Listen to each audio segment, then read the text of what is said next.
뿐만 아니라 처음과 또 다른 한 가지 특징이 있다면은 오늘 본문 말씀에는 모세에게 한 가지 더 명령을 하시죠. 두 돌판만 만드는 것 말고 궤를 하나 만들어서 그 돌판을 그 궤에다가 넣어서 보관하라는 명령을 하십니다. 우리가 알고 있는 그 궤는 다름이 아니라 언약궤를 말하지요. 그 언약궤라는 것은 흔히 우리가 또 법궤라고도 얘기를 하는데, 그 언약궤가 장차 있을 곳은 다름이 아니라 이미 우리가 앞에서 다 본 것처럼 성막을 하나님께서 짓게 하셨고, 그 성막 중에서도 가장 깊은 곳, 바로 성소를 지나서 그 휘장 뒤편에 있는 지성소 안에다가 그 언약궤를 두도록 하셨지요. 그러니까 다시 말씀드리면 그 지성소는 하나님의 영광과 하나님의 임재가 머무는 곳이잖아요. 바로 그 언약궤, 그 지성소가 여러분 중요한 이유는 거기에 바로 언약궤가 있기 때문이거든요. 바로 그 언약궤 안에다가 다름이 아니라 하나님이 직접 쓰신 돌판을 넣어서 보관하라는 겁니다. 왜? 이게 바로 하나님의 열심, 그리고 하나님의 그 국률하심, 하나님의 그 작정하심, 신실하심을 드러내는 표이기 때문에 그렇죠. 그러니까 다시 말씀드리면 여러분, 우리 기독교 신앙은 어떤 신앙인가 할 때에 그 언약궤 안에 돌판도 있고, 우리가 아는 것처럼 여러분 거기에 또 뭐가 있습니까? 아론의 그 쌍난 지팡이도 있고, 그리고 만나를 담았던 금 항아리도 그 속에 담겨져 있는데, 이 하나하나가 여러분, 이 세 가지 성물들이 담고 있는 신앙적인 영적인 의미가 뭐겠습니까? 그 모든 것이 다 결국 우리 하나님의 성품, 하나님의 그 속성을 다 예표하고 있다는 거지요. 그 언약궤는 다름이 아니라 여러분, 이 땅에 오신 메시아 그리스도를 예표하고 있는 것 아닙니까? 오늘날 여러분 이 신약 시대에 우리가 언약궤를 만들어 가지고 언약궤에다가 이런저런 것들을 담아 놓을 이유가 없잖아요. 그죠? 왜냐하면 그 언약궤 되시는 주님이 이미 오셨기 때문에 그렇죠. 그러니까 다시 말씀드리면 언약궤이신 그 주님 안에 뭐가 있습니까? 마치 그 언약궤 안에 하나님의 십계명을 기록해 놓은 돌판이며 아론의 쌍난 지팡이며 만나를 담은 금 항아리가 담겨져 있던 것처럼, 우리 주님 안에, 언약궤 되신 그 주님 안에 하나님의 말씀도 담겨 있고, 하나님의 성품, 하나님의 사랑, 하나님의 그 은혜와 그 믿음, 이 모든 것이 우리 주님 안에 오롯이 담겨져 있다는 뜻 아니겠습니까? 주님 말씀처럼 나를 본 자는 아버지를 보았고라고 말씀하지 않았습니까? 곧 우리 주님을 우리가 바라볼 때, 주님을 우리가 알아갈 때 우리는 다름이 아니라 하나님 아버지를 안다라는 거죠. 주님을 통해서 우리는 영이신 하나님 아버지를 깨닫게 되고 알 수가 있다는 뜻이거든요. 바로 이처럼 여러분, 하나님은 오늘 이 신명기 말씀 속에서 하나님의 말씀을 담을 곳으로 그 궤를 만들라고 하셨는데, 오늘 본문에 보면 여러분 3절 말씀을 다시 보시면 내가 조각목으로 궤를 만들고 라고 되어 있습니다. 다른 어떤 나무가 아니라 여러분 반드시 이 언약궤는 조각목으로 만들라고 말씀하셨어요. 모세가 임의대로 자기 생각대로 언약궤를 만든 게 아니죠. 모든 성물은 다 하나님이 몸소 보여주시고 가르쳐 주신 대로 그 식양대로 모세가 명령을 받고 그대로 만든 것 아닙니까? 그러니까 이 조각목으로 언약궤를 만드는 것도 하나님의 뜻이었고 하나님의 명령이었다라는 거거든요. 왜 조각목일까? 좋은 나무가 많은데, 비싸고 튼튼하고 더 좋고 귀한 나무가 많은데 왜 하필 조각목인가? 조각목은 글자 그대로 여러분 별로 쓸모가 없는 나무 토막이죠. 이 조각목은 여러분 흔하디 흔한 그런 나무입니다. 그 재료 자체가 말이죠. 쓸모없고 흔하디 흔하고 별로 귀하지도 않고, 바로 이런 조각목으로 언약궤를 만들라 하신 까닭은 사실은 그 조각목이 저와 여러분을 가리키고 있기 때문에 그렇죠. 그러니까 다시 말씀드리면 여러분, 하나님이 언약궤를 만들라 하시고 그곳에 하나님의 말씀을 직접 쓰신 돌판을 두게 하신 까닭은 다름이 아니라 참으로 쓸모없고 형편없고 흔하디 흔한 별로 중요하지 않은 우리 말입니다. 우리 자신. 바로 우리의 그 심령 안에 하나님의 말씀을, 그 귀한 말씀을 담으라는 뜻이죠. 그 말씀을 새기라는 거예요. 우리 심령 안에 여러분 언약궤 되시는 우리 주님이 보배로 계시는 줄 믿습니다. 우리 심령은 마치 조각목과 같은 질그릇 아닙니까? 깨지기 쉽고 부서지기 쉽고 흔하디 흔하고 여러분 별로 비싸지도 않고 정말 투박스럽고 좋은 모양이 없는 그런 질그릇입니다. 그 조각목 같은 그 인생에 그 언약궤를 만들려면 여러분 어떻게 합니까 여러분? 순금으로 그 조각목을 싸지요. 완전히 덮게 되어 있습니다.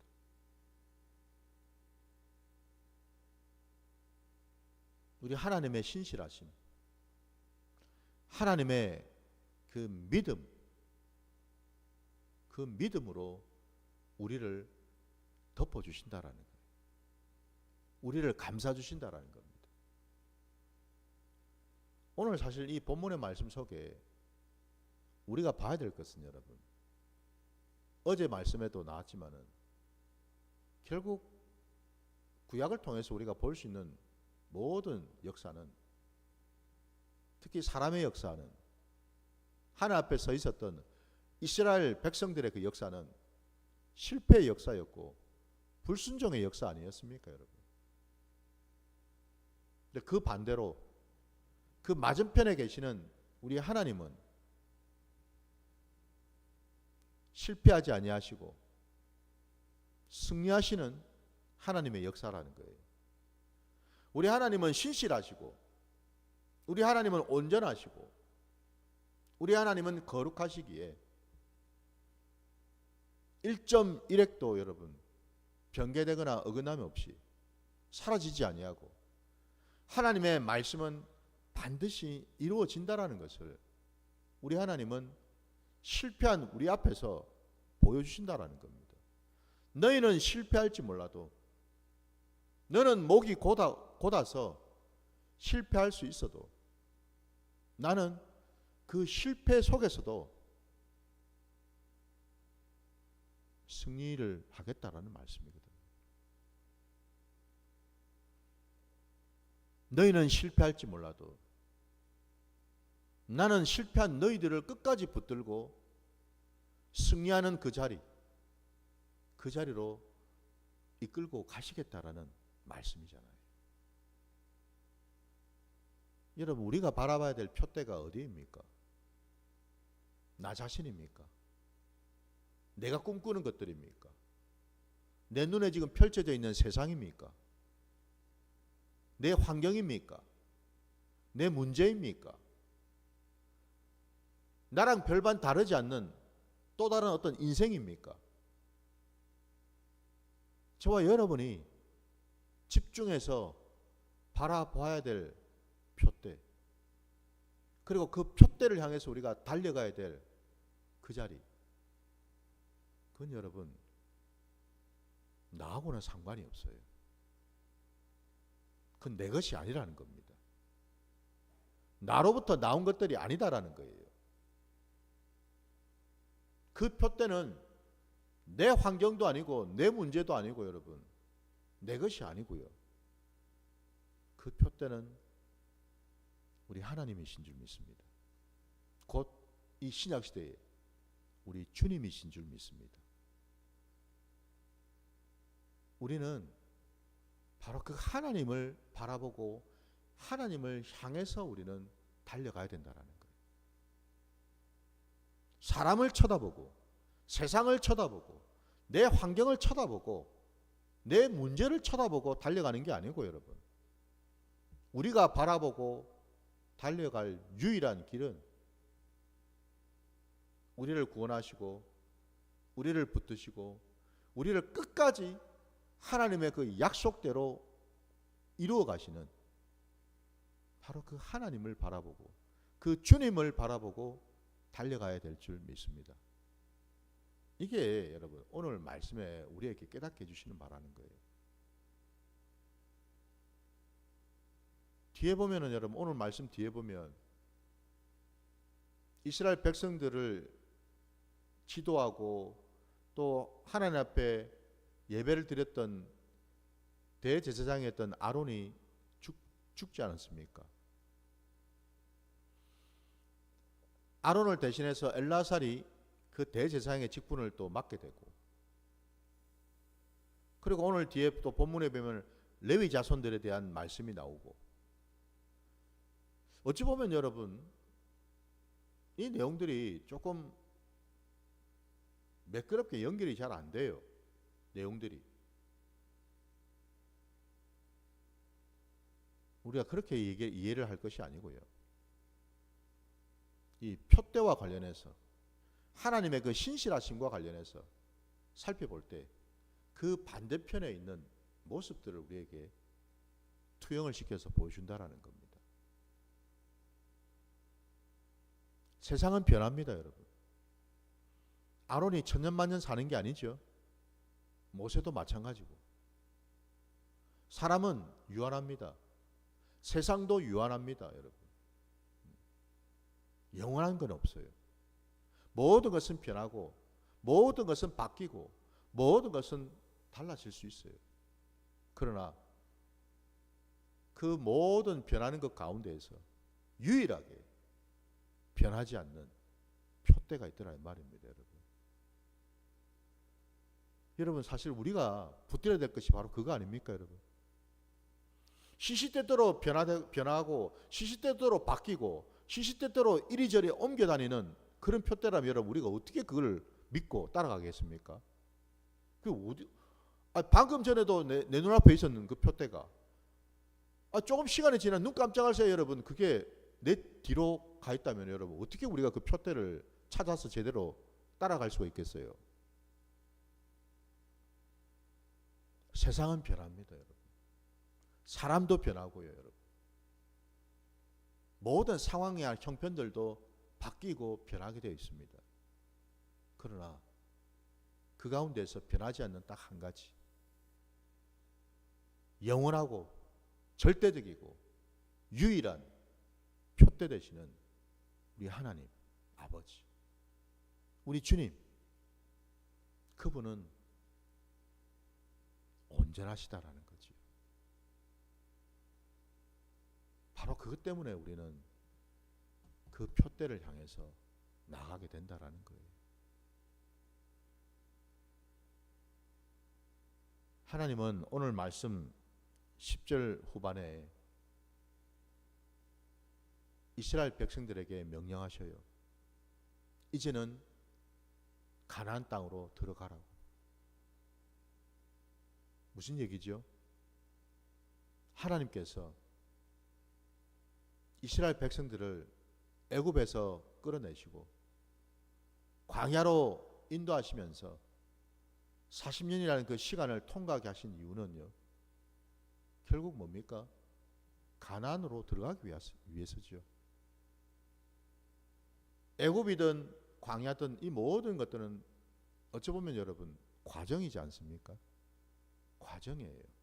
무엇에 대한? 가나안 땅으로 들어가기 위한 과정이었습니다. 끝이 아니었다고요, 여러분. 애굽이 내 인생의 끝이 아니라고요. 광야가 내 인생의 끝이 되어서는 안 된다라는 거예요, 여러분. 궁극적으로 달려갈 곳은 가나안이더라는 겁니다. 가나안 그 땅. 하나님이 약속하신 그 땅 말입니다. 지금 이 땅을 살아가는 저와 여러분에게 우리의 표대는 무언가? 예수 그리스도이신 줄 믿습니다. 우리는 그분을 붙들고 나아가는 거예요. 나를 보는 게 아니에요, 여러분. 내 문제를 봐서는 안 된다라는 겁니다. 여러분, 주님과 함께 했던 베드로를 한번 생각해 보십시오.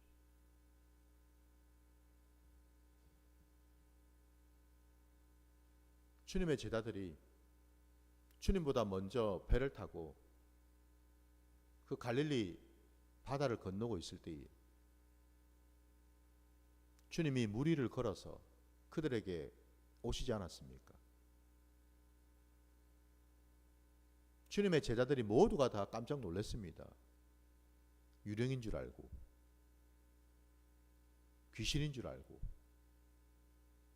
근데 주님이셨습니다. 주님의 그 음성을 들었거든요. 베드로가 주님에게 간청했습니다. 주님, 저도 주님처럼 물 위를 걷게 해주십시오. 주님이 내게로 오라 말씀하셨어요. 베드로는 호기롭게 배에 타고 있던 그 발을 떼어서 물 위에 얹었고 마침내 물 위를 걸어가게 되었어요. 근데 웬걸 얼마를 걷지 못해서 그 앞에 풍랑이 막 들이닥치지 않았습니까? 물결이 막 쳐올라오지 않았습니까? 한순간 베드로의 눈이 주님을 바라보던 눈에서 자기를 엄습해오는 그 문제를 향해서 쳐다보게 되었다라는 거죠. 그 결과로 한순간에 베드로는 물에 빠지게 되었죠. 그죠? 물속으로 그냥 한순간에 그냥 빠지게 되었어요.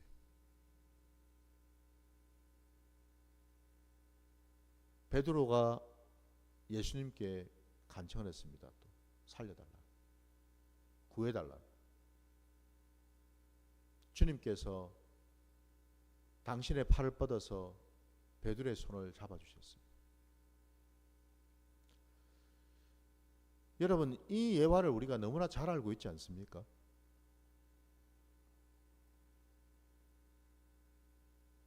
한순간에 베드로의 눈이 주님이라는 그 표대를 바라본 것이 아니라 세상을 바라보았고 문제나 상황을 바라보았다는 거예요. 한순간에 베드로는 그 문제 속에, 그 상황 속에 빠질 수밖에 없었다라는 거죠.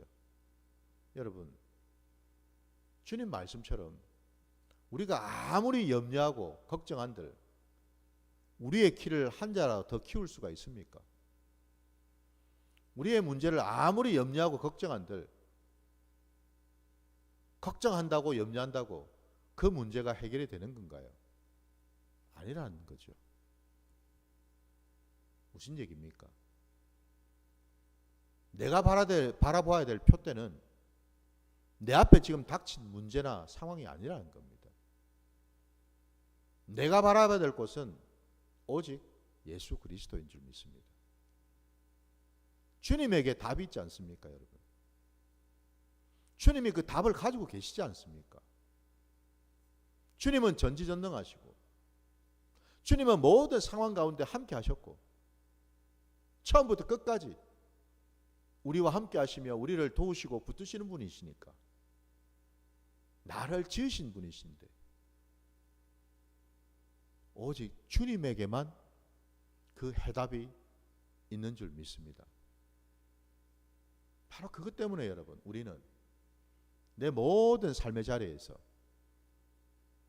나의 표대는 오직 주님에게만 향해 되는 줄 믿습니다. 가나안 땅으로 지금 들어가는 이스라엘 백성들, 여러분 생각해 보십시오.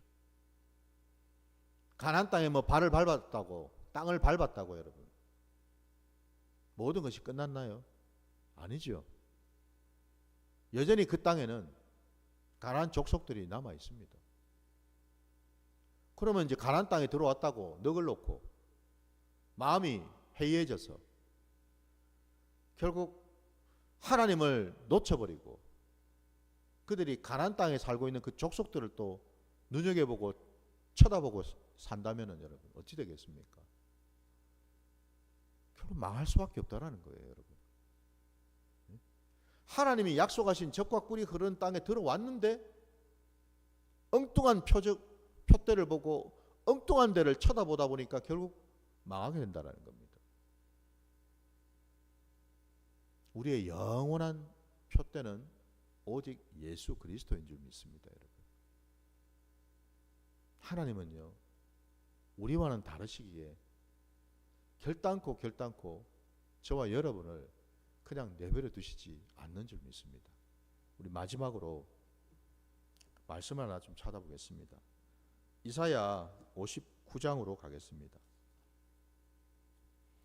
이사야 59장입니다.